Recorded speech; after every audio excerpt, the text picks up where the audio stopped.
Bendito y alabado sea Jesús en el santísimo sacramento del altar.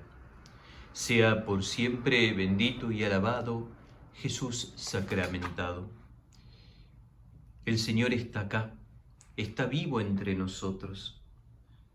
El Señor quiere seguir obrando con poder y maravillas. En esta oportunidad de nuestro camino hacia el Corpus, en nuestra novena, la reflexión está en torno a Jesús está vivo. El testimonio que voy a compartirles, con el cual vamos a rezar, es desde un texto bíblico muy sencillo, que es el final del Evangelio de Marcos. Ahí vemos cómo Jesús, antes de ascender al cielo, les da un pequeño mandato muy sencillo. Ya está vivo, resucitado, experimentaron con él esos 40 días antes de la ascensión, y Jesús hace el envío y dice: entonces les dijo, vayan por todo el mundo, anuncien la buena noticia a toda la creación. El que crea y se bautice se salvará, el que no crea se condenará. Y estos prodigios acompañarán a los que crean. Arrojarán a los demonios en mi nombre, hablarán nuevas lenguas, podrán tomar a la serpiente con sus manos, y si beben un veneno mortal no les hará ningún daño. Impondrán las manos sobre los enfermos y los curarán. Después de decirles esto, el Señor Jesús fue llevado al cielo y está sentado a la derecha de Dios. Entonces ellos fueron a predicar por todas partes. El Señor los asistía y confirmaba su palabra con los milagros que la acompañaban. Palabra del Señor. Gloria a ti, Señor Jesús. El Señor se va, pero se queda. Se queda en la Eucaristía y se queda también en la obra de la Iglesia.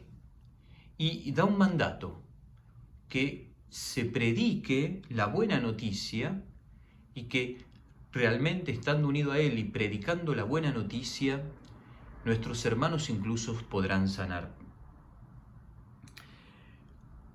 Un padre muy interesante que entendió esto fue el padre Emiliano Tardif. Y en uno de sus libros, que se llama Jesús está vivo, da un testimonio muy interesante. Tiene la experiencia de ir a Tierra Santa y al llegar al sepulcro, dice, se encontró con un amigo mexicano que había ido a casarse a Caná con una linda puertorriqueña. Al entrar en el monumento, él nos hizo notar una inscripción escrita en griego que decía: ¿por qué buscan entre los muertos al que está vivo? No está aquí, resucitó. Las palabras del ángel a Magdalena. Qué lindo. ¿Por qué buscas? ¿No? Todavía no salgo del asombro de esa madrugada que es como el eco del domingo de Pascua. El que murió en la cruz abandonó el sepulcro y está vivo. Jesús no está en la tumba vacía de Jerusalén, se encuentra en todas partes del mundo. El único lugar de esta tierra donde Jesús no se encuentra es en aquella tumba labrada en la piedra que un día le prestó su amigo José de Arimatea. Jesús envió a sus apóstoles no a enseñar teorías ni ideas abstractas, sino a testificar lo que habían visto y oído. Pero desgraciadamente parece que estamos más preocupados en enseñar doctrinas que en comunicar vida. Para crecer en la vida de Dios, antes se debe haber nacido por el poder del Espíritu Santo. Un evangelizador es ante todo un testigo que tiene experiencia personal de la muerte y resurrección de Cristo Jesús y que presenta más que una doctrina a una persona viva que comunica vida y vida en abundancia. Después, solo después y siempre después, se debe enseñar la catequesis y la moral. A veces estamos muy preocupados en que la gente cumpla los mandamientos de Dios antes de que conozcan al Dios de los mandamientos.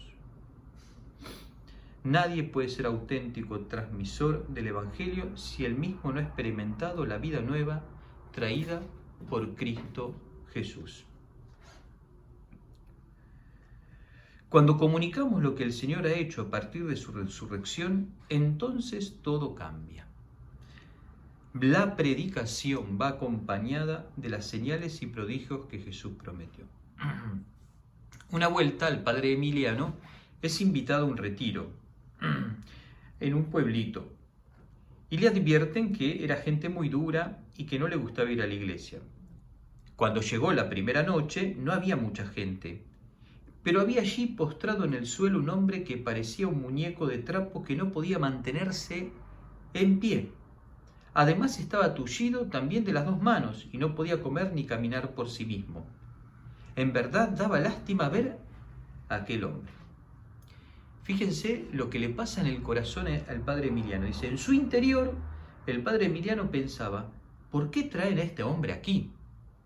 Cómo lo distraía mucho con su aspecto tan lastimoso, dijo, vamos a orar por este hombre para que luego se lo lleven. Fíjense, ¿no? Cómo a veces también hay situaciones que nos molestan, que no nos gustan, y queremos sacarnos de encima. Esto le pasó al padre Emiliano. Pero la verdad, como vamos viendo cómo Jesús se empieza a valer de tantas cosas para hacer su obra. Y sigue así. Al iniciarse la oración, él comenzó a sudar y a temblar. Al verlo me acordé que también yo había sentido un profundo calor cuando el Señor me curó. Entonces le ordené, levántate, el Señor te ha sanado. Luego lo tomé de la mano y le ordené, camina, hasta que llegó al sagrario. Allí dio testimonio, de pie, diciendo que tenía 10 años sin poder dar un paso. Yo simplemente estaba asustado y pensé en mi corazón, qué bueno que no sabía que tenía tanto tiempo inmóvil, si no, no me atrevo a decirle que se levante. Hay que recordar, capaz muchos no saben, que el padre Emiliano Tardif en este tiempo empieza a tener este ministerio de sanación y de acompañar a la gente. Esa tarde salimos todos juntos de la iglesia. Cruzamos la calle y nos sentamos en el atrio. Al sentarse añadió, pero es que el Señor también me sanó la mano, la puedo mover. El tullido nos llenó el local para el día siguiente, la gente ya no cabía y estaba atrás de las persianas de la puerta de la iglesia.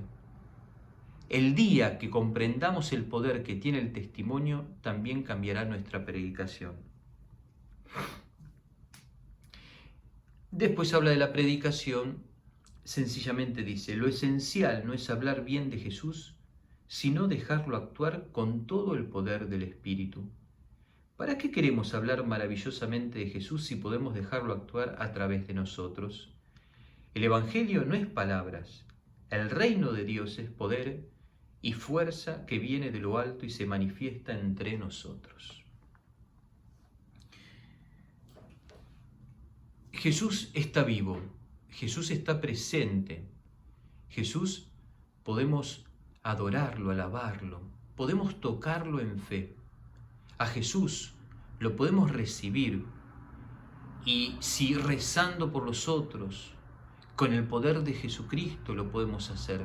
Y no necesariamente es el padre Emiliano o, como decíamos la otra vez, la hermana Bridget McKenna o tantos otros. Es Jesús el que obra. Y la particularidad de los hombres y mujeres que comunican estas palabras de vida y estas oraciones que hacen maravillas, es que están unidos a Jesucristo en la Eucaristía y lo presentan a Jesús Eucaristía. Y lo más interesante es que brota del mandato mismo de Jesús. Y esto dice Jesús, y le vuelvo a recordar lo que dice el Evangelio de Mateo. Estos signos acompañarán a los que crean. Es decir, no dice que estos signos acompañarán a los apóstoles, sino que todo el que cree en el poder de Jesucristo y en su presencia real, verdaderamente podrá hacer las maravillas. Quiere decir que vos, que yo, que cualquiera que se anime a conocer, amar, dejarse transformar por Jesús y se anime a anunciar con signos y prodigios lo de Dios, podrá hacer maravillas. Que así sea, y pedile a Jesús que te transforme y te haga vivir sus maravillas. Y que el buen Dios nos regale una abundante bendición en el nombre del Padre, del Hijo y del Espíritu Santo. Amén.